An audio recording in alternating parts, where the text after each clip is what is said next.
What's up, everybody? Derek Anderson, the DA, and yeah, just checked out old Fourth Wave Feminism, the show. I mean, let's be honest, that's exactly what this show was. Fourth Wave Feminism, the show. Of course, I'm talking about She-Hulk, Attorney at Law, which just recently debuted on Disney+. Okay, so let me get to the nuts and bolts of this thing.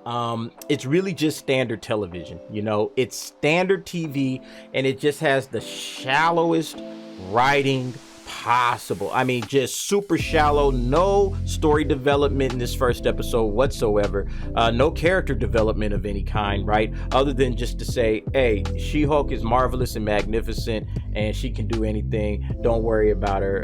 And I guess maybe in episodes 2, 3, and 4 we're gonna get to more of her struggles with being She-Hulk, but we didn't get any of that in the first episode. It makes it look like she's gonna be just fine. From what I've heard from people who have seen the first 4 episodes, I know there's some reviews on the first 4 episodes out there. I haven't watched them, but I have talked to a couple of people that I know who say, yeah, I saw the first 4 episodes and this is the best episode of those 4. It's like, ooh,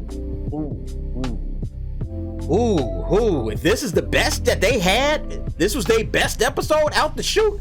Woo, yeah, I don't know if I'm gonna like this. They say it's not funnier. It doesn't get any funnier. Said the story starts to develop, but it doesn't get any funnier at all. And this is the best episode. So yeah, that's not a good sign, okay? Low level quips, you know, her little banter back and forth between her and Bruce Banner was pretty much, you know, like 90% of the episode, and it wasn't funny. None of this stuff really landed for me whatsoever. It's the kind of television that we used to watch like back in the early 2000s, then they just stopped making it because people stopped watching it. That's what we're getting. We're getting basically stuff that we used to see all the time on television. It's like, this stuff isn't funny no more, and yeah, we just moved on from that. But there's so many interesting things about this show, and the reason that I say it's fourth wave feminism is because it comes from a place of, it seems like it was written by people that don't understand men, which is kind of like the hallmark of fourth wave feminism. Like people that think they understand the dynamics between men and women and really don't.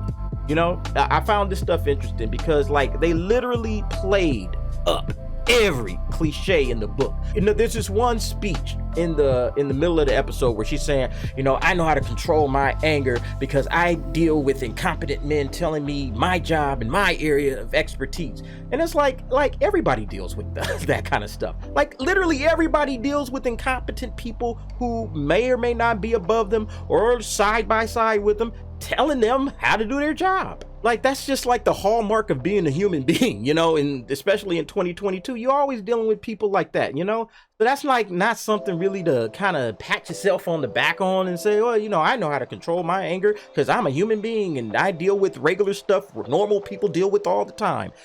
You know, it's just like that kind of stuff, it just becomes annoying. There's even like this one scene that she hulks out when like men talk to her, like they literally are just talking to her, and she gets angry and hulks out and goes ballistic or whatever and starts screaming. On the one hand, she's like, you know, saying I can control my anger when men catcall me or whatever, and I know how to control my anger. I've been controlling my anger my whole life. Men catcalling me, I control my anger, right? A few dudes just kind of talk to her, hey lady, how you doing? You know, and she's outside of a bar, she's dressed up or whatever, and yeah, she's going through some emotional moments right now, kind of confused and everything. I get it, but it's just funny how it's like, well, these guys are just literally talking to you. Nobody put their hands on you. Yeah, they might have said some, hey, sweet cheeks or whatever. I don't know. I forgot what they said already. It was terrible dialogue all the way around, nevertheless.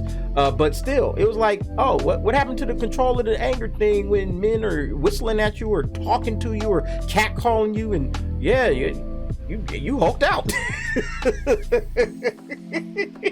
So that whole conversation just went completely sideways with him anyway. Just a bunch of BS as normal when it comes to that type of stuff. But besides that, like the CGI and the dialogue are the two worst things about this show. The CGI is just really, really horrible. It doesn't look like she's part of a world. She looks like she's just been kind of stapled into this thing. The same with the Hulk. Like the Hulk looks bad too. It's not just She-Hulk, it's the Hulk. Both of them look really bad, like mouth movements and all that kind of stuff. Like I thought they licked this stuff like back in the early like 2000s. Like why are we still going through this?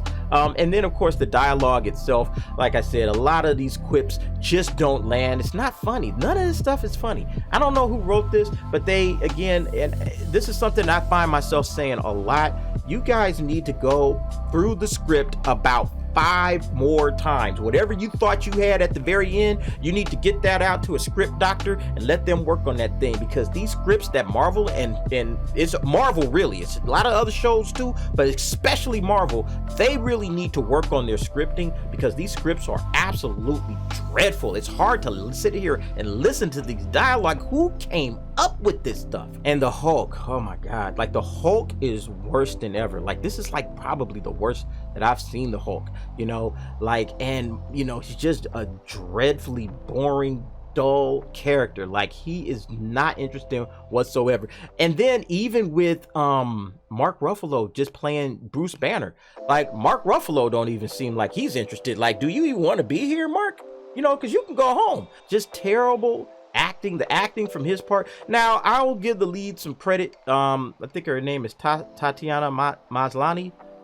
She does a good job, you know, when, you know, for the most part, you know, she's trying her best. You could tell she's really trying to carry this thing across the finish line. She's doing a good job of trying to act out this part, but she doesn't have anything to work with whatsoever. The dialogue is just absolutely garbage dialogue. First episode is just mostly played in like a tiny bit of current day, but mostly flashback. So, you know, we really don't even know what the show is going to be yet. I always thought that's a dumb way to start off a show. Your pilot episode, your first episode, you got to get people into the story. This doesn't do that whatsoever. This just kind of says, here's She-Hulk. All right, now tune in next week. And it makes you wonder, just with the comedy that it's going for, like this is as bad as Thor Ragnarok's comedy was. A lot of jokes that don't land. You're starting to wonder, with the feminism slant and the terrible comedy, eventually there's going to be some dating going on in the show. She-Hulk's going to be going out on dates with guys. So what's that going to be? You know, how is that going to work? I'm not sure about how that's going to play out, but anyway, yeah, it feels like it might just be a one-trick pony, you know, kind of like, hey, here we are, we're going to bash, we're going to throw in some comedy and some jokes here and there and make fun of people and make fun of, maybe even make fun of her, I don't know, but then ultimately that's the show, you know, and it's going to be kind of like, why did I waste my time watching this? But I'm here for the whole long haul. I'm actually interested to see what Marvel does this time. It sounds like it's downhill from here. Hey, I'm along for the train ride, or the train wreck, but we'll see what happens, folks. What did you think? Did you see She-Hulk? Go ahead, drop down, give me your thoughts and your opinions on that, and thanks for watching. See you next time.